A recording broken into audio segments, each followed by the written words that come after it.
존경하고 사랑하는 220만 충남도민 여러분, 안녕하십니까? 천안 출신 더불어민주당 김선태 의원입니다. 오늘 본의원은 힘센 충남은 청산주의를 넘어서야 합니다 라는 주제로 5분 발언을 하고자 합니다. 2021년 보궐선거로 당선된 오세훈 시장은 광화문 월대 복원을 핵심으로 하는 광화문 광장 재구조화 사업에 대해 그동안은 반대 입장이었으나 보완하고 발전시켜 완성도를 높이겠다라고 말했습니다. 이를 두고 청산주의라는 고질병을 끊고 행정의 연속성을 존중한 결단이라는 찬사가 이어졌습니다. 행정은 그러해야 한다라고 본의원은 생각합니다. 그렇다면 우리 민선 8기 힘센 충남 도정은 청산주의에서 자유로울 수 있습니까? 안타깝게도 그렇지 않다라고 본의원은 생각을 합니다. 먼저 삽교역 신설 보겠습니다. 이곳 내포 신도시를 혁신도시로 유치해낸 것은 민선 7기 양승조 도정의 큰 성과입니다. 혁신도시의 성공을 위해서는 접근성이 무엇보다도 중요합니다. 그래서 삽교역 신설을 위해 중앙정부를 상대로 각고의 노력을 하였으나 결국 그 벽을 넘지 못하고 도비와 시군비로 신설을 해보자는 통큰 결단을 하기에 이른 것입니다. 사정이 이런데도 김태흠 도지사님은 중앙정부와 사전에 어떠한 협의도 없이 철도 사업은 당연히 국비로 해야 한다라는 원론적인 이유로 삽교역 신설을 원점으로 되돌렸습니다. 그리고 사업에는 차질이 없을 것이다. 나를 믿고 기다려달라 라는 말을 되풀이할 뿐 눈에 보이는 움직임은 없습니다. 윤석열 정부에서 노인 일자리 6만 개를 없애는 등 긴축 재정을 밀어붙이는 상황에서 생각대로 국비를 확보할 수 있을까 도민들은 걱정을 합니다.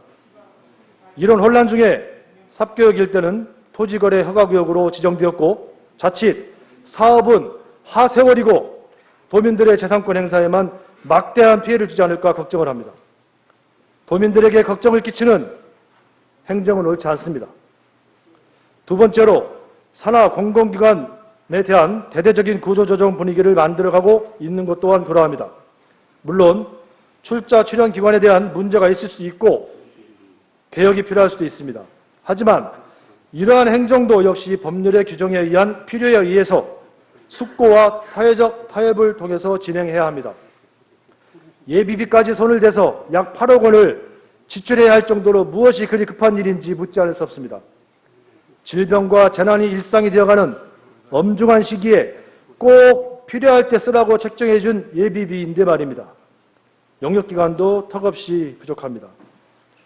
충남 출자 출연기관 노동조합에서 공공성을 훼손하는 일방적인 통폐합 추진을 제거해야 한다라는 성명을 낸 것을 보면 앞으로 더 많은 갈등이 생길 것 같습니다. 갈등을 키우는 행정은 옳지 않습니다. 세 번째로 저출산 극복 시책의 일환으로서 민선 7기에 신설된 출산 다자녀 공무원 가산점 제도를 손보겠다는 것도 청산주의에서 자유로울 수 없습니다. 지난해 대한민국 합계 출산율 0.81명, 세계 최저, 충청남도 성평등 지수 전국 꼴찌입니다. 시대 정신을 읽지 못하는 오락가락 행정은 옳지 않습니다.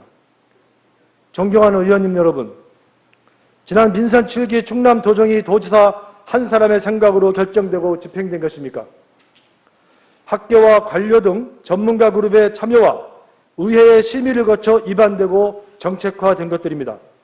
이런 것들이 이렇게 쉽게 뒤집힌다면 이는 의회의 권위를 무시하는 행위라고 하지 않을 수 없습니다.